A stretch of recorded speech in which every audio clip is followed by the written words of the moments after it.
प्रकृते क्रियमाणानि गुणे कर्माणि सर्वशः अहंकार विमूढ़ात्मा कर्ता अहम इति मन्यते। प्रकृति के जो 3 गुण हैं, वो 3 गुणों के स्वभाव से सारी दुनिया चल रही है।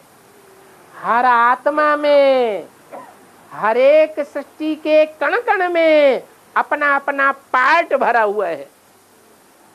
5000 वर्ष के ड्रामा में जो कण जहां से शुरुआत होता है, घूमते घूमते घूमते घूमते वहीं जाकर के पहुंच जाता है। ये पार्ट एक एक कण में नुधा हुआ है। एक एक आत्मा में भी वो पार्ट नुधा हुआ है। तो किसको दोष देंगे? जगदम्बा को दोष देंगे? कहेंगे कि जगदम्बा दोषी है? कहेंगे नहीं। ये ड्रामा बना हुआ है। किसी आत्मा के द्वारा नियुक्त बन सकती है क्या? कोई आत्मा उसका किताब शुद्ध करने के लिए आएगी तो हर आत्मा का पाप पुण्य उसके साथ जुड़ा हुआ है। कोई दूसरे के ऊपर उंगली नहीं उठा सकता। हमने पाप किया है तो हम ही भोग रहे हैं।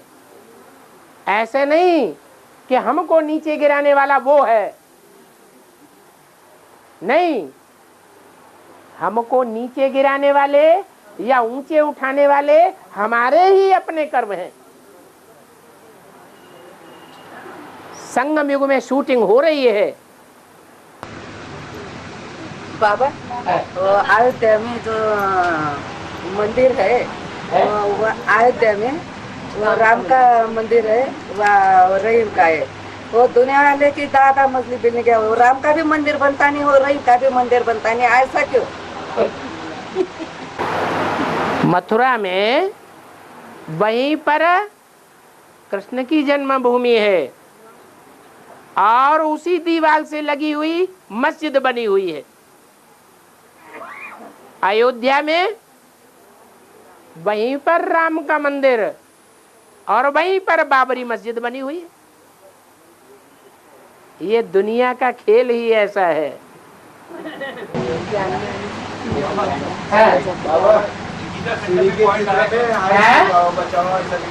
चित्र में है शिव बाबा बचाओ बेसिक वाले के ऊपर आएगा या एडवांस वाले? सबके ऊपर आता है। क्या? समझाने के लिए समझाया जाता है कि भाई देखो ये इनका चित्र बना हुआ है। ये पहरवाइश खास किस व्यक्ति की है, वो चित्र दिखा के बताया जाता है। उस चित्र में जो पुराना चित्र है 30 बाई 40 इंच का बाबा का बनाया हुआ, उसमें शेरवानी दिखाई गई है, चूड़ीदार पैजामा दिखाया गया है और सर पर टोपी दिखाई गई है। ये पहरवाइश ब्रह्मा कुमारों में कौन से ब्रह्मा कुमारों की दिखाई गई? ज्ञानामृत पट्टिका में फोटो तो ब्रह्मा कुमारों के बहुत है या नहीं? तो कौन सा ब्रह्मा कुमार है जो इस वेशभूषा में दिखाया गया है जगह जगह? है? अरे कोई है या नहीं है? कौन है? है? बुझमोन? नहीं। हाँ, तो जिसका फोटो दिखाया गया उसे आराम से समझाया जा सकता है।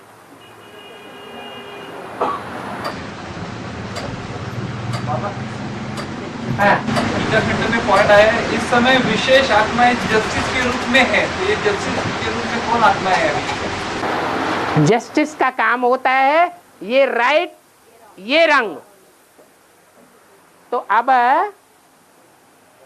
ईश्वरीय पढ़ाई पढ़ने वालों के सामने सबसे बड़ा प्रश्न आता है कि भगवान कौन, परमात्मा कौन, महात्मा कौन, देव आत्माएं नंबरवार कौन कौन? ये प्रश्न आया या नहीं आया? और इस प्रश्न को जज करो, जजमेंट दो। कौन है भगवान? तो बाबा की नजर में आप बच्चे हो, जजमेंट करने वाले जज। जो खुद जज करेगा वो ही दूसरों को सुना सकेगा अपना जजमेंट। खुद ही जजमेंट नहीं कर पाएगा तो दूसरों को सुनाए भी नहीं सकता। अब श्रीमत ले सकते हैं ना, बाबा तो जस्टिस है। किससे श्रीमत लेंगे? बाबा से। अब बाबा कौन, यही तो एक प्रश्न है। पहले पता तो लगे कि असली बाबा है कौन। बाबा माने भगवान। तुमने कैसे जान लिया ये बाबा है? क्या ज्ञान है तुम्हारा? वो बताओ, वो बताओ ना, क्या ज्ञान है तुम्हारा कि ये बाबा है? हर एक सवाल का जवाब बाबा देते हैं। हर एक सवालों का जवाब तो आज के दुनिया के गुरु भी दे देते हैं। दिल्ली में एक बैठा हुआ है बाबा, सर्व समस्याओं का समाधान के लिए यहाँ पधारे, फोन नंबर दिया हुआ है। तो बात तो तुम कभी नहीं गए। क्लैरिफिकेशन भी बाबा देते हैं। मोरली मोरला क्या होता है? बाबा ने बोला कोई भी बच्चा ऐसा निकलता है शिव समान। बाबा ने कोई मुरली में नहीं बोला एक ही बच्चा निकलता है, उसका नाम ये है, उसका रूप ये है, उसका गांव ये है। ये बाबा ने किसी मुरली में नहीं बताया। गॉड इज वन किसको बोला? गॉड इज वन, तो वो वन कौन है? यही तो प्रश्न है। इसी को तो जजमेंट देना है। और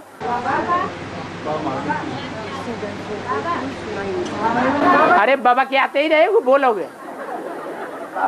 हाँ, एक आत्मा को अगर सकाश देना है तो टार्च जैसा उस पर ये करना है, रिफ्लेक्टर कर जैसा आपको ये करना है।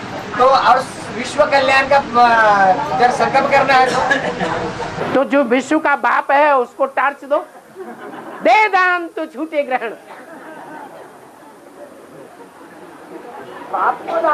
अरे भक्ति मार्ग में जब ग्रहण लगता है तो बोलते हैं, चिल्लाते हैं कि नहीं? क्या चिल्लाते हैं? दे दान तो छूटे ग्रहण। तो किसको दान देना है? अरे दान देना है या नहीं देना है? किसको देना है बताओ? अरे भक्ति मार्ग में जो बातें हैं कहाँ की यादगार है? संगम युग की यादगार है। तो संगम युग में विकारों का ग्रहण किसको लगा हुआ है? सारे आत्माओं को सारे आत्माओं को। अरे अव्वल नंबर में किसको लगा हुआ है? राम वाली आत्मा को लगा हुआ है। एक तरफ कहते हैं सूर्य का पार्ट है और दूसरी तरफ कहते हैं राम वाली आत्मा जिसका सूर्य का पार्ट है उसको विकारों का ग्रहण लगा हुआ है। पत्थर बुद्धि।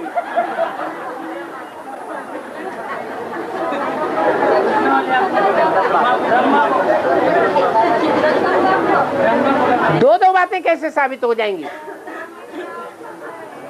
अरे बात एक साबित होगी या दो बातें साबित होंगी? राम ही रावण बनता है ना। राम ही रावण बनता है।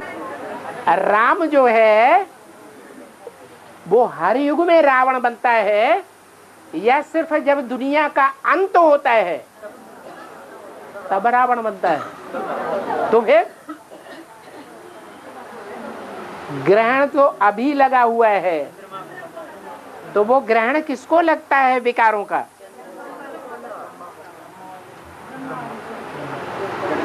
जगदम्बा को ग्रहण लगता है या जगदप्पा को ग्रहण लगता है?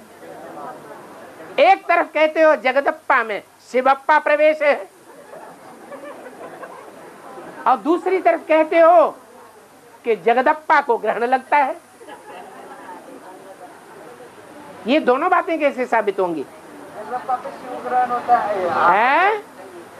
जगदम्बा पे शिव अवतरित होता है, ऐसा कब बोला?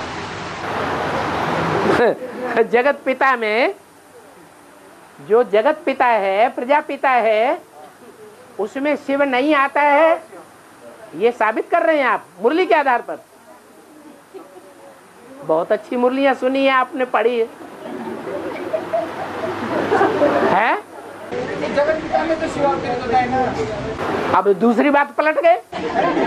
ये वही बोल रहे ना बाबा। अभी कह रहे हो कि कैसे साबित हो? अरे वो परिचय देते हैं, फिर बादशाह करने आया है, बादशाह करने आया है, हैं? जानते हो? हैं? अरे अपना परिचय देते ना, बात साकार बाप आया है, प्रत्यक्ष आया है, हाँ, फल देने आया है। हाँ। ये परिचय तो हम देते ना, बीते वाले वो देते तो है, देने वाले जो लेने वाले हैं वो लेते हैं। लेंगे जो गेंगे गेंगे, जब गेंगे के तो हम मानेंगे। अरे हमने भी तो लिया ना, हमको भी किसी ने बताया तो हमने माना ना। तो आप तो जैसा जो बताए वैसे चलने वाले हैं। अभी हम किसी आप तो मान रहे हैं ना। आप तो अंधश्रद्धा के ऊपर चलने वाले हैं। आप साबित ही नहीं कर सकते संसार के सामने कि अमुक व्यक्ति के अंदर शिव बाबा आया हुआ है। साबित कर रहे हैं ना बाबा। साबित कर रहे हैं तो जो बात प्रूफ सहित बताई जाएगी वो दुनिया को माननी पड़ेगी या नहीं माननी पड़ेगी? माननी पड़ेगी। नंबर वन मानते हैं ना बाबा। सारी दुनिया माने। तो उसको समय है। क्षमे तो क्षमे ने किया कि आपने किया?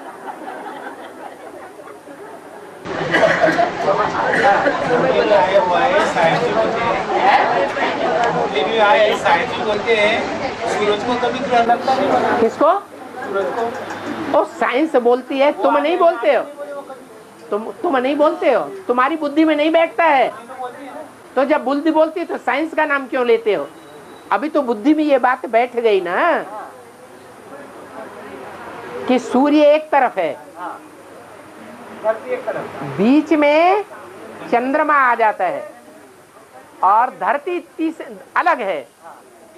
तो धरती पर रहने वाले जो व्यक्ति हैं, जिस पोर्शन के जिस पर चंद्रमा का परछाया पड़ता है, सूर्य का प्रकाश चंद्रमा पर पड़ा और चंद्रमा का परछाया पड़ा पृथ्वी पर, तो पृथ्वी पर रहने वाले जो परछाए में आए हुए लोग हैं वो समझते हैं कि सूर्य छुप गया। अब इससे साबित होता है कि चंद्रमा परछाए में आया है। चंद्रमा के आधार पर पृथ्वी पर रहने वाले लोग परछाई के अंदर आए हैं। उनको सूरज नहीं दिखाई पड़ता है, बाकी पृथ्वी के दूसरे हिस्सों पर सूर्य दिखाई पड़ता है कि नहीं? तो कहें कि सूर्य को ग्रहण लगा, बस अभी तो हमारी बुद्धि में बैठ गया। क्यों? सूर्य को कभी ग्रहण नहीं लगता, सूर्य कभी परछाई में नहीं आता। हाँ, चंद्रमा परछाई में आता है। तो चंद्रमा अंधेरे में आता है, सूर्य अंधेरे में नहीं आता। चंद्रमा पृथ्वी के प्रभाव में आता है, सूर्य प्रभाव में नहीं आता पृथ्वी के। ऐसे ही यहां है ज्ञान में।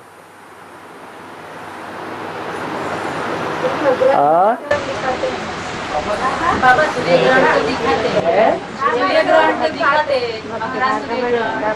जो दिखाते हैं वो बुद्धू हैं, शास्त्रकार। उनको समझाना है कि सूर्य ग्रहण जिसे कहते हो वो वास्तव में क्या बात है। उनको चित्र बनाकर दिखाओ, एटलस दिखाओ। एटलस में वो चित्र दिया हुआ है कि बीच में किस तरह चंद्रमा आ जाता है, एक तरफ सूर्य और दूसरी तरफ पृथ्वी। तो सूर्य का परछाया चंद्रमा पर, सूर्य का प्रकाश चंद्रमा पर पड़ा, चंद्रमा का परछाया पृथ्वी पर पड़ा। तो पृथ्वी के जिस हिस्से पर चंद्रमा का परछाया पड़ता है उन लोगों को सूर्य दिखाई नहीं पड़ता। वो समझते हैं कि सूर्य अंधेरे में है, सूर्य को अंधेरे ने ग्रस लिया। सूर्य को नहीं ग्रस लिया, लेकिन जो पृथ्वी के वासी हैं, जो चंद्रमा से प्रभावित है, वो ज्ञान चंद्रमा ब्रह्मा से प्रभावित होने के कारण सूर्य को नहीं देख पाते। अभी ज्ञान चंद्रमा ब्रह्मा जो आत्मा समझे बैठी है मैं गीता का भगवान साकार में कृष्ण हूँ, वो अंधेरे में है, तो उसको फॉलो करने वाले सब अंधेरे में है। उसको शांति बनानी। हाँ जी, पता नहीं जाना तो वो बोलते हैं बोले हमारे जो आत्मा मिलते का तुमको है? वो उनको बताना तो वो क्या बोलते हैं हमारे इसमें क्या आत्मा तुमको मिलते क्या हाँ, देसी वाले आपने कहते ज्ञान हैं। लिया है। 100 बातों की एक बात, जो गद्दी नशीन बने बैठे हैं उनके लिए मुरली में डायरेक्शन है, गद्दी नशीनों को ज्ञान नहीं सुनाना है, उनके चेलों को सुनाओ। वो चेले जब टूट जाएंगे तो वो गुरु लोग खुद ही नाक लटका कर तुम्हारे पास तो फिर वही बात होती है, उनके चेलों को जब हम ज्ञान सुनाते हैं तो वो जो मना गद्दी नसीन होते हैं ना, वो कहते हैं आपको हमारे ही चेले नजर आते हैं। गद्दी नशीनों के पास जाना ही नहीं जाते ही नहीं है ना, तो कहेंगे कहाँ से तुमसे? कहीं ना कहीं मुकाबला हो जाता है। ये जो 6 महीने की रात गिरते हैं, हैं? 6 महीने रात गिरते हैं, जब पूरे आ जाएंगे 6 महीने की रात गिरते हैं, 6 महीने की रात होती है अब बनती है उत्तर ध्रुव दक्षिण ध्रुव में, हाँ हाँ, तो उस समय सूरज कहा जाता है। सूरज कहा जाता है, बोले वो टाइम, हैं? वो टाइम सूरज कहा जाता है। अरे पृथ्वी ऐसी झुकी हुई है धुरी में, घूम रही है ऐसी ऐसी ऐसी झुकी हुई घूम रही, झुकी है ना, उधर सूर्य जब, तो जब पृथ्वी सूर्य का चक्कर लगाती है, ये समझो सूर्य है और पृथ्वी ऐसी झुकी हुई है, तो सूर्य से ये हिस्सा अभी दूर पड़ जाएगा ना, पड़ेगा ना, तो इस हिस्से में रात हो जाएगी कि नहीं? वो 6 महीने लगातार रात रहेगी जब तक पृथ्वी इस तरफ है। जब पृथ्वी 6 महीने के बाद घूमते घूमते घूमते फिर ऐसी आएगी, ये सूर्य यहाँ पर है, ये सूर्य यहाँ पर है और पृथ्वी ऐसी आ गई, तो ये हिस्सा इसके सामने आ गया ना, तो यहाँ 6 दिन क्या 6 महीने के दिन हो गए। ये झुकी हुई पृथ्वी की धुरी ये दोनों कार्य कराती, उत्तरी ध्रुव पर है 6 महीने का दिन भी होता है, 6 महीने की, ऐसे ही दक्षिणी ध्रुव पर भी 6 महीने का दिन और 6 महीने की रात भी होती है। एक ऐसा समय आएगा कि सारी दुनिया में एटम बमों के जब ढेर पटाखे इकट्ठे होंगे, जैसे दीपावली पर पटाखे छुटाते छुटाते आखिर में क्या करते, सारे पटाखे एक साथ छुटा देते, तो ऐसे ही सारी एटमिक एनर्जी जब फट पड़ेगी तो पृथ्वी का बैलेंस डोल जाएगा और हजारों की तादाद में नहीं, लाखों की तादाद में भूकंप फट पड़ेगा। वो भूकंप फटने से पृथ्वी का बैलेंस बिगड़ जाएगा और इधर बैलेंस बिगड़ने के कारण पृथ्वी का जो चक्र है वो भी बिगड़ेगा और सारे ग्रह आपस में टकराएंगे। टकराने से क्या होगा, ये चंद्रमा अपनी अपने आके गोद में आके समा जाएगा। साउथ पोल नॉर्थ पोल भी ये होना है। जो साउथ पोल नॉर्थ पोल जो झुके हुए धुरी है वो भारत की तरफ सीधी हो जाएगी। अब जब लगातार सीधी है 2500 साल तक सीधी बनी रहेगी तो सूर्य के सामने रहेगी, तो रात होगी। रात होगी। 2500